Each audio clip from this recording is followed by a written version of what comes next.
বন্ধুরা, আজকে নতুন স্বাদের একটা রান্না নিয়ে এসেছি। সেই হলে ডিম দিয়েই বানাবো। এটা ডিমের কোরমা বানাবো। তোমরা দেখতে থাকো, পাশে থাকো। দেখো, হাঁসের ডিম আছে, হাঁসের ডিম দিয়ে কোরমা বানাবো। ডিমটাকে আমি সেদ্ধ করে নিয়েছি আগে থেকে। এখন ডিমটাকে একটুখানি হালকাভাবে কেটে নেব।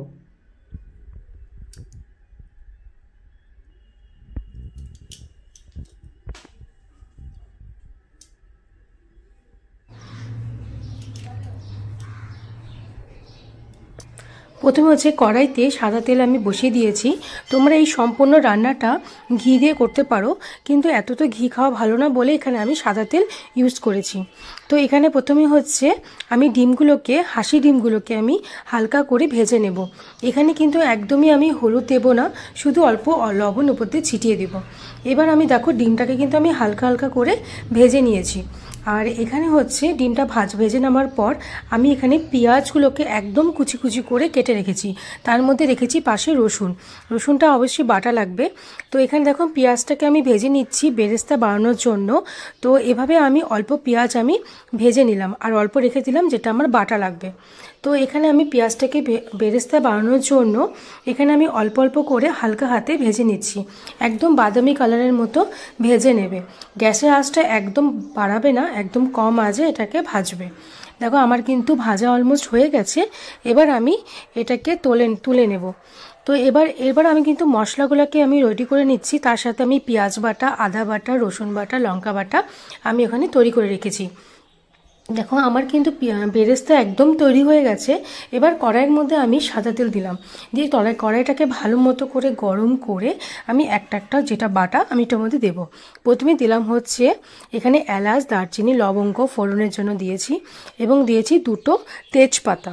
তো এটাকে একটু ভাজা ভাজা করে নেওয়ার পর আমি দিলাম হচ্ছে আদা আর লঙ্কা বাটা 2 চামচের মতো। তো এখানে তোমরা যেরকম গ্রেভি রাখবে সেই হিসাবে মশলাটা দিতে পারো। তো এখানে আমি প্রথমে দিলাম আদা লঙ্কা বাটা, তারপর দিলাম 2 চামচ রসুন বাটা। তো এখানে দেওয়ার পর রসুনটাকে আদাটাকে ভালো মতো করে একটু ভেজে নিতে হবে। রসুনটা ভেজে রাখলে কি হয়, আমাদের পরে গন্ধটা আসে না, এর জন্য রসুনটাকে আমি ফার্স্টে দিলাম। তারপর এখানে দিলাম পেঁয়াজ বাটা 3 চামচের মতো।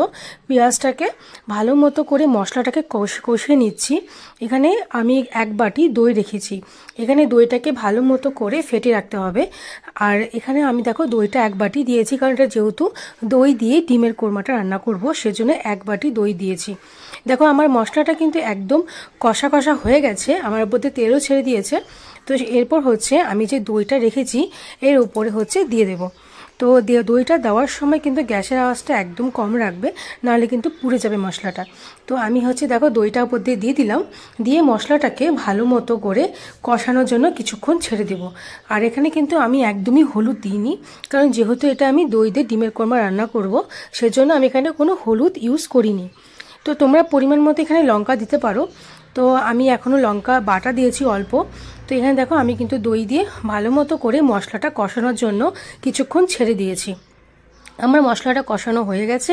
এর উপরে আমি একটু দিব লবণ আর দেব হচ্ছে চিনিটা আমি একটু পরে দেব, ডিমটা দেওয়ার পরে। তো আমার কিন্তু মশলা কষানো হয়ে যাওয়ার পর এখানে আমি একটা করে ডিম ছেড়ে দিলাম। এবং ডিমটা আমি হালকা যেহেতু ভেজে রেখেছিলাম, সেজন্য আমি এখানে ডিমটা এখানে ছেড়ে দিয়েছি। এবার আমার মশলাটা কিছুক্ষণ এবার ঢেকে রাখবো কষানোর জন্য। আর তোমরা হচ্ছে অবশ্যই কিন্তু এইভাবেই করে খেয়ে দেখো, আর একদম সহজ পদ্ধতিতে, তোমাদের আশা করি ভালোই লাগবে।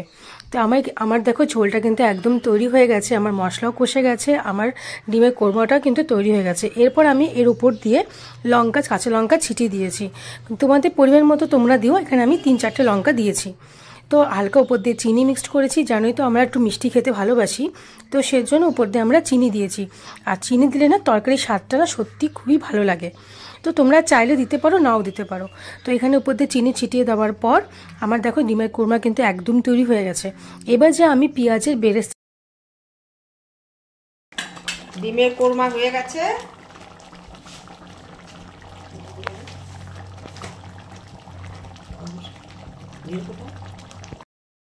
অল্প ঘি দিব।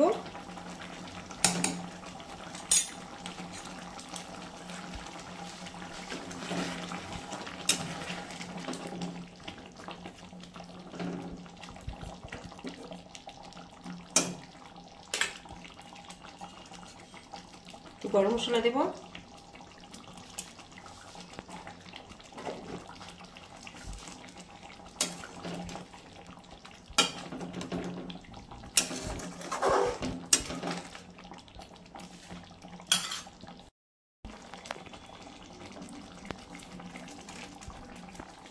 এখন ব্রেস্টটা পেঁয়াজের কি ব্রেস্টটা ছেড়ে দেবো, এখন উপর দিয়ে দিয়ে দেবো।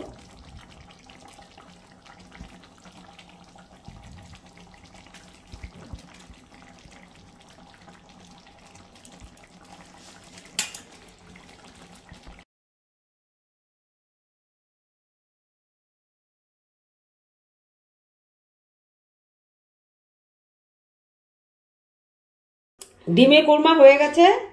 এইভাবে করে বাড়িতে খেয়ে কমেন্ট করে জানাবা, তারপরে ভালোবাসা দেবা। নিত্য নতুন রান্না আরও আসবে, দেখতে থাকবে। তো দেখলে তো আজকে মা কিন্তু দারুণ একটা ডিমের কোরমা রেসিপি তোমাদের শেয়ার করলো, আর এটা দই দিয়ে করেছে সম্পূর্ণ। তো তোমরা দেখেই নিলে আজকে রান্নাটা, আশা করি তোমাদের ভালো লেগেছে। ভালো লাগলে অবশ্যই কিন্তু কমেন্ট করো, সাবস্ক্রাইব করো, আর আমাদেরকে এভাবে ভালোবাসা দিয়ে এগিয়ে নিয়ে যেও। আজকের মতো এখানেই টাটা।